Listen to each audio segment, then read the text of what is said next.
Bonjour à toutes et à tous. Aujourd'hui, dans Ici tout commence, l'épisode 1350 marque un tournant lourd de conséquences. Un épisode où la pression devient suffocante, où les silences font plus de dégâts que les cris, et où chaque personnage avance sur un fil, au bord de la rupture. À l'Institut Auguste Armand, rien ne s'apaise vraiment. Le double, autrefois symbole d'excellence et de transmission, est désormais un lieu chargé de tensions, de regards lourds et de décisions imposées dans l'urgence.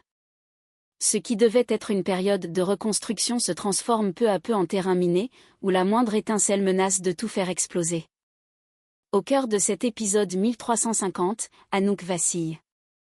Mise à distance, fragilisée, sous pression constante, elle encaisse coup après coup. Le chantage prend une tournure encore plus sombre, plus intime, plus cruelle. Cette fois, la menace ne vise plus seulement sa place ou son avenir professionnel, mais s'attaque directement à ses blessures les plus profondes, à un drame personnel ravivé sans la moindre pitié. La peur s'installe, la colère monte, et le doute s'infiltre là où elle pensait encore être en sécurité. En parallèle, Joséphine tente de se reconstruire tant bien que mal. Revenir en cours est déjà un combat quotidien, mais certains lieux restent trop chargés émotionnellement pour être affrontés. Lou, de son côté, se heurte à l'irréparable. Rattrapé par le poids de ses choix, il comprend que les regrets ne suffisent pas toujours à réparer ce qui a été brisé. Ailleurs, la tension explose sous une autre forme. Milan craque. Humilié, rabaissé, soumis à une pression professionnelle permanente, il se retrouve entraîné dans une situation qui bascule en véritable cauchemar. Une scène en apparence anodine révèle soudain toute la violence des rapports de force, laissant Milan exposé, isolé, et dangereusement fragilisé. Et comme si cela ne suffisait pas, un doute inquiétant s'installe peu à peu. Une coïncidence troublante, un détail qui dérange, une intuition qui refuse de disparaître. Dans cet épisode 1350, la menace semble se rapprocher. Et si le maître chanteur se trouvait plus près qu'on ne l'imagine ? Et si le danger venait de l'intérieur même de l'Institut ? Amour maladroite, loyauté mise à l'épreuve, humiliation, manipulation psychologique et soupçons grandissants. L'épisode 1350 d'Ici tout commence ne se contente pas de faire monter la tension, il prépare une bascule. Un point de non-retour où chaque décision pourrait avoir des conséquences irréversibles. Car désormais, une certitude s'impose. Plus personne n'est à l'abri, et ce qui se joue aujourd'hui pourrait tout changer demain. Dans Ici tout commence, la situation reste extrêmement tendue au double, et chaque tentative d'apaisement se heurte encore à des blessures trop profondes. Anouk traverse une période particulièrement compliquée. Sur demande expresse de Marc, elle doit éviter tout contact avec Joséphine, désormais de retour en cours. Cette consigne est claire, il s'agit de protéger Joséphine, encore fragile, et d'éviter toute confrontation inutile qui pourrait raviver la douleur. Anouk encaisse cette mise à distance comme une sanction silencieuse, rendant son quotidien au double encore plus pesant. De son côté, Joséphine a pris une décision forte, elle s'est fait remplacer au double A. Revenir en cours est déjà une épreuve en soi, alors travailler dans un lieu chargé de souvenirs et de tensions serait trop éprouvant. Ce retrait temporaire montre à quel point elle tente de se préserver, même si cela lui coûte. Dans ce contexte délicat, Lou vient prendre des nouvelles de Joséphine. La discussion est lourde, marquée par la culpabilité et les regrets. Joséphine ne cache pas son mal-être, elle s'en veut, elle doute, elle porte encore le poids de ce qui s'est passé. Lou, lui, laisse enfin tomber toute défense. Il reconnaît pleinement ses torts et regrette profondément ses actes. Dans un moment de sincérité brute, Lou lui fait une déclaration désespérée. « Je donnerai tout pour tout effacer, pour que tu me pardonnes. » Ces mots traduisent un amour encore présent, mais aussi une immense impuissance face aux conséquences irréversibles de ses choix. Joséphine l'écoute, mais son regard reste fermé. La blessure est trop récente, trop profonde. Elle n'est pas prête à pardonner. Non par cruauté, mais parce que se forcer à pardonner maintenant reviendrait à nier sa propre douleur. Elle a besoin de temps, de distance, et surtout de se reconstruire sans pression.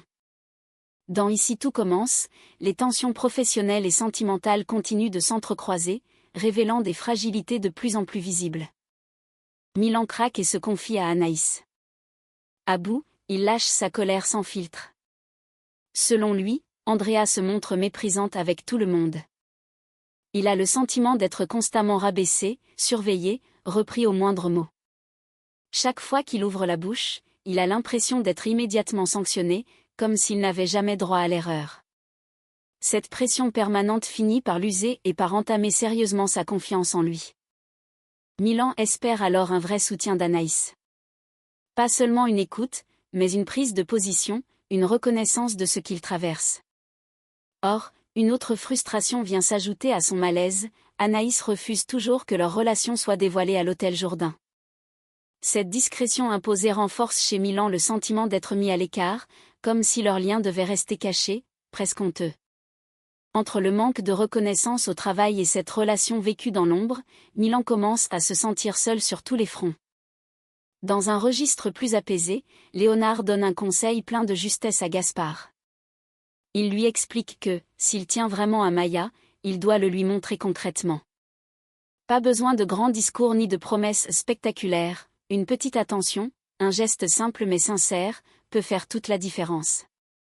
Léonard le met en garde avec lucidité, sans marque d'intérêt, Maya risque de se lasser, de croire qu'elle n'est pas vraiment importante. Dans Ici tout commence, après les tempêtes et les décisions difficiles, un souffle de soutien et de cohésion vient enfin apaiser les tensions. Anaïs prend le temps de parler à Anouk. Le message est clair, fort, sans ambiguïté, elle la soutient à 200%. Anouk avoue ses doutes, son hésitation à revenir au double, consciente du regard des autres et de la lourdeur du climat. Anaïs, droite et rassurante, lui répond qu'elle est à sa place. Quoi qu'il se soit passé, ses compétences, sa légitimité et son engagement ne sont pas remis en cause. Ce soutien affirmé agit comme un ancrage précieux pour Anouk, qui se sent enfin reconnue et moins seule face à la tourmente. En parallèle, un moment tout aussi fort se joue sur le plan familial. Lou remercie Clotilde pour son choix lors du vote, elle s'est prononcée contre l'exclusion d'Anouk. Pour Lou, ce geste a une valeur immense.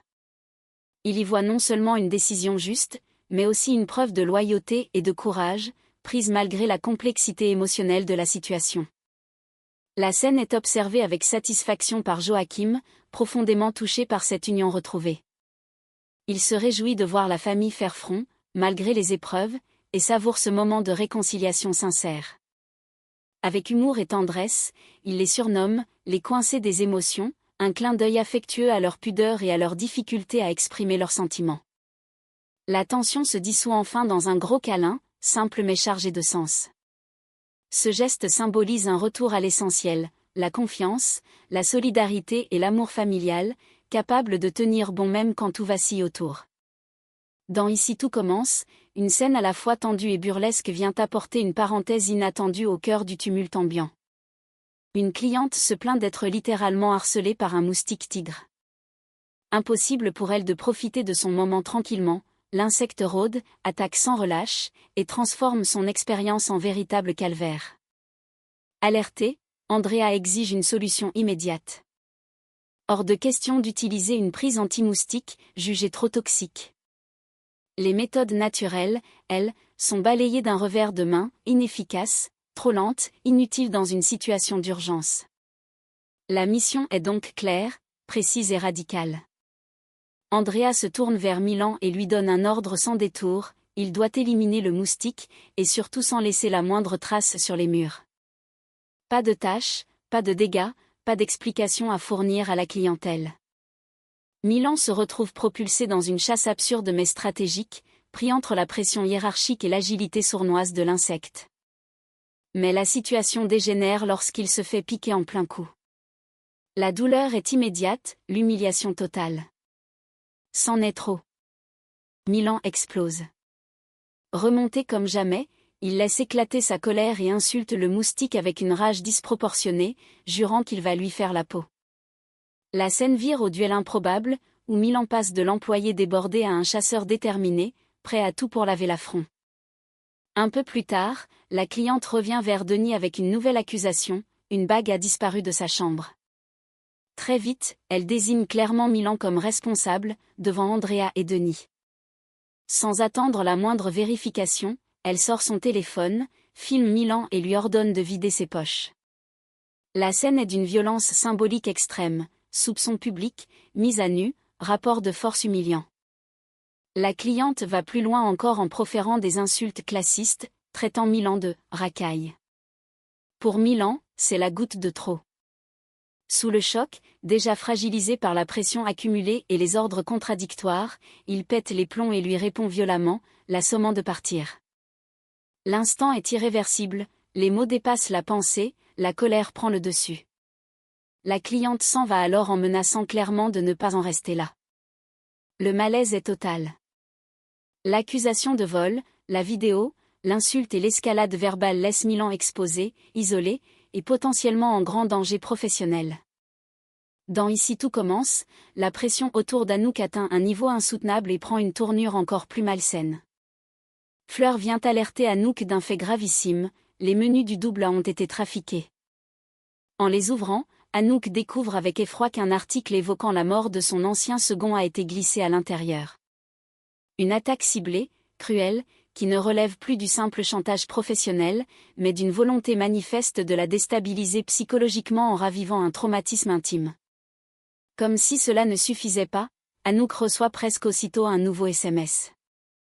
Le message est sec, autoritaire, sans la moindre empathie, on exige sa démission. L'ultimatum est clair, implacable. Cette fois, le maître chanteur ne se contente plus de menaces, il frappe là où ça fait le plus mal, en exploitant une blessure encore vive. Sous le choc, Anouk perd ses nerfs. La colère, la peur et l'incompréhension s'entremêlent. Elle se sent traquée, observée, manipulée. L'idée que quelqu'un puisse instrumentaliser un drame personnel pour la faire plier la révolte autant qu'elle l'effraie. Son esprit s'emballe, cherchant désespérément une explication rationnelle à cette violence méthodique. Peu à peu, un doute terrible s'installe. Anouk se demande si le maître chanteur ne se trouve pas au cœur même de la brigade, parmi les élèves avec qui elle travaille chaque jour. Cette hypothèse est vertigineuse, cela signifierait que la menace vient de l'intérieur, de quelqu'un qu'elle côtoie, qu'elle forme, peut-être même qu'elle soutient. La confiance se fissure brutalement, laissant place à une suspicion généralisée. Dans Ici tout commence, une tentative romantique se transforme en moment de malaise révélateur, mettant en lumière les différences de langage amoureux entre deux personnages. Pensant bien faire, Gaspard prépare une surprise pour Maya. Il a décoré la chambre avec des pétales de rose et organisé un petit dîner romantique, convaincu que ses attentions sauront lui faire plaisir et lui prouver à quel point il tient à elle. Pour Gaspard, ce geste est sincère, réfléchi, presque courageux, il sort de sa zone de confort pour montrer ses sentiments autrement que par des mots. Mais la réaction de Maya est à l'opposé de ce qu'il espérait. Face à cette mise en scène qu'elle juge trop appuyée, elle lâche un simple mais déstabilisant « Pourquoi ?» Loin d'être touchée, elle se sent gênée, presque envahie par ces attentions qu'elle n'a pas demandées. Très vite, le malaise s'installe. Maya est hyper mal à l'aise, incapable de se détendre dans cette atmosphère qu'elle trouve artificielle. Son trouble la pousse à imaginer le pire. Elle en vient à penser que Gaspard a peut-être couché avec une autre fille de l'institut et qu'il chercherait, à travers cette surprise, à se faire pardonner.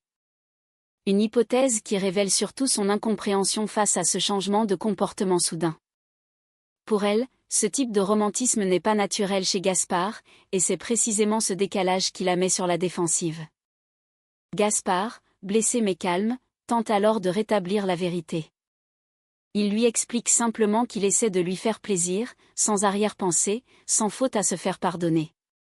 Il ne cherche pas à jouer un rôle ni à se transformer en quelqu'un d'autre, seulement à montrer son attachement à sa manière, même si elle est maladroite. Peu à peu, la tension retombe.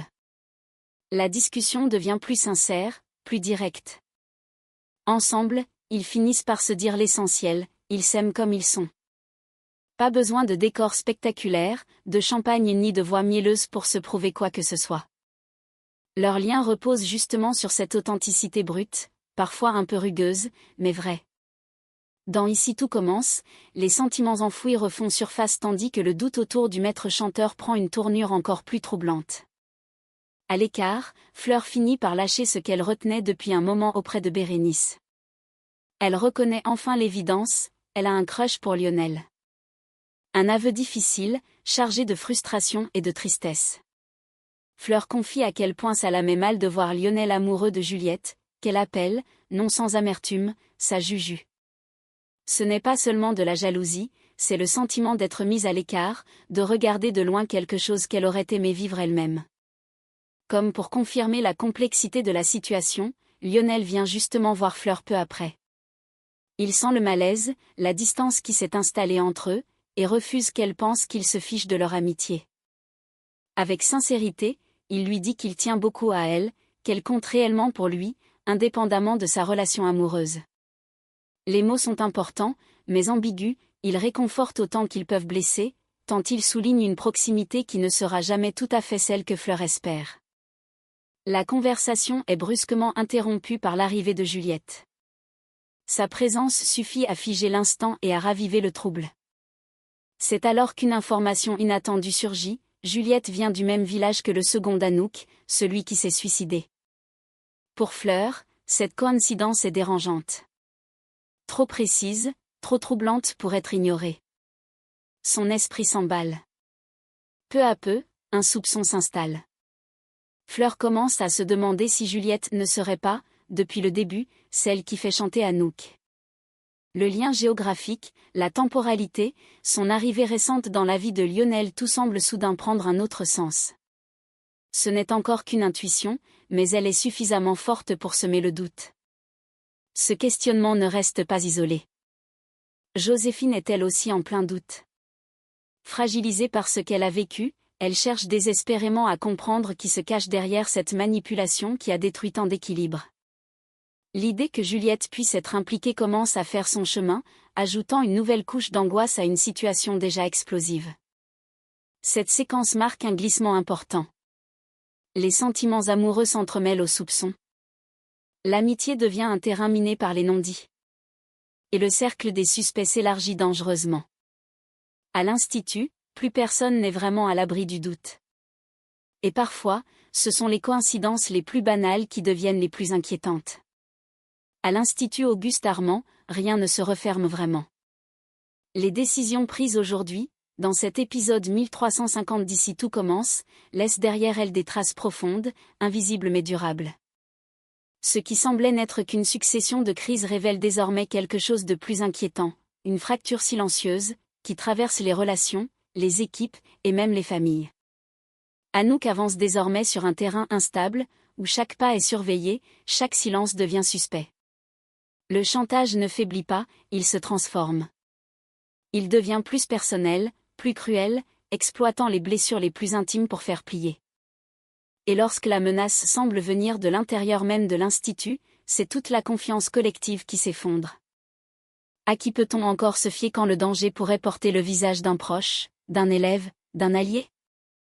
Joséphine, de son côté, tente de se reconstruire à son rythme. Elle sait que certaines blessures exigent du temps, de la distance, et parfois des renoncements douloureux. Lou, lui, comprend peu à peu que le regret ne suffit pas toujours à réparer l'irréparable. Dans cet épisode 1350, l'amour existe encore, mais il se heurte à des limites qu'aucune déclaration ne peut effacer. Ailleurs, la pression professionnelle continue de faire des dégâts. Ce que vit Milan dépasse largement un simple conflit de travail. L'humiliation, la violence symbolique et l'injustice accumulée révèlent une réalité plus sombre, celle d'un système qui broie quand la hiérarchie écrase sans écouter. Une colère qui explose n'est jamais anodine. Elle est le symptôme d'un malaise profond, longtemps ignoré. Et pendant que certains tentent encore de tenir debout, le doute s'installe partout. Les coïncidences deviennent troublantes, les intuitions dérangeantes. Un détail, une origine commune, une présence inattendue suffisent à faire naître le soupçon. Dans cet épisode 1350, les sentiments se mêlent dangereusement à la méfiance, et le cercle des suspects s'élargit. Cet épisode d'Ici tout commence ne cherche pas à rassurer. Il dérange. Il expose des failles, met les personnages face à leurs limites, et prépare un basculement dont les conséquences pourraient être irréversibles. Une chose est sûre. La tempête est loin d'être terminée. Les masques ne sont pas tous tombés. Et lorsque la vérité éclatera, elle risque de laisser des cicatrices profondes. Si cette analyse de l'épisode 1350 d'Ici tout commence vous a parlé, n'hésitez pas à liker la vidéo, à vous abonner et à partager vos théories en commentaire. Qui, selon vous, se cache réellement derrière cette manipulation? La suite s'annonce décisive et potentiellement dévastatrice.